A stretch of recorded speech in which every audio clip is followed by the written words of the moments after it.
Greetings all you movie junkies and entertainment lovers, and welcome to another review. Today we're going to talk about the 1997 miniseries version of Stephen King's The Shining, the slightly more lesser known and lesser regarded version of the two adaptations. As well, I think that it is very underrated, so we're going to talk about it today. Jack Torrance's alcoholism and explosive temper have cost him his teaching job. He is also on the verge of losing his family after accidentally assaulting his young son, Danny, in a drunken rage last year. Now living a life of sobriety and pulling in his work as a writer, Jack takes a job of looking after the Overlook Hotel. Jack believes that the job will provide the desperately needed funds and give him the time to complete his first play. Upon entering the Overlook Hotel and meeting its head cook, Dick Halloran, Danny discovers that his psychic powers grant him a form of telepathy. Danny also has an adult mentor named Tony who talks to him in visions and supposedly shows him the future. Halloran also tells Danny that he too shines and that Danny can contact him telepathically anytime that he needs assistance. The family are given a tour of the Overlook before being left alone in the hotel for winter. As it gradually becomes more evident that a malevolent force is living within the hotel's walls that seems determined to use Danny for an unknown purpose, this force manifests itself with flickering lamps and eventually a full-on masked ball from the Overlook's past. Danny is the first to fully notice the darker side of the hotel, having experienced visions and warnings that foreshadow what he and his family may encounter over the winter. The ghosts also appear to Jack and try to convince him that Wendy and Danny are turning against him, and that his only option is to kill them.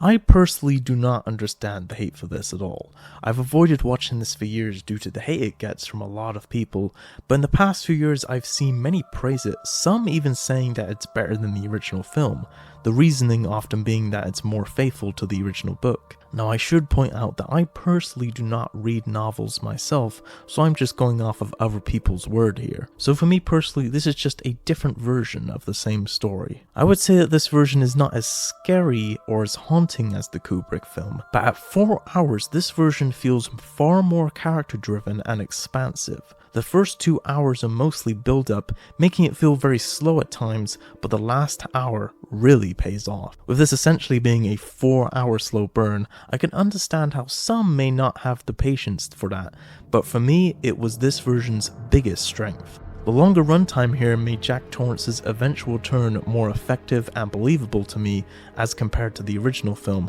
which feels slightly more sudden in comparison. Another thing that was improved by the longer runtime was the character of Danny Torrance, particularly with the focus of his shining ability.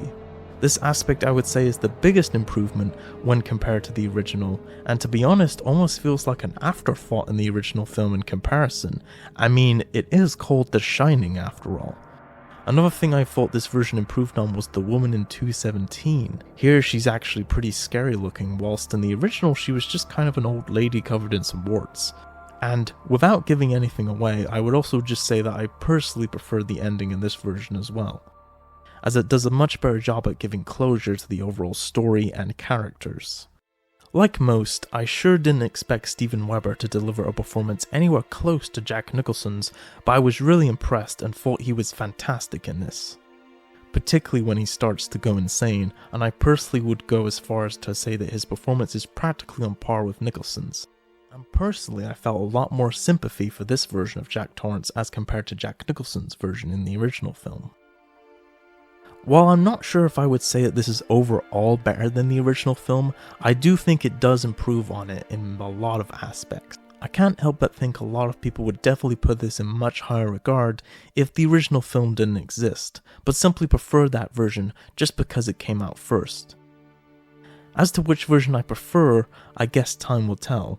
One thing that's for certain is that they both have great scores that fit with the tone and feel of each version respectively, with the main theme by Nicholas Pike still playing in my head while I'll record this. This version is very, very different from the Kubrick film, and I think it deserves to be seen as its own thing. The original is more of a straight-up horror film, being more scary and effective, whilst this version is much longer and character-driven, being more expansive and true to the story. Both are great for different reasons, and you can enjoy both for different reasons as well. So those are my thoughts on the 1997 miniseries version of The Shining. Hope you've enjoyed this review. Until next time, be sure to consume as much entertainment as humanly possible, and I will see you in the next video.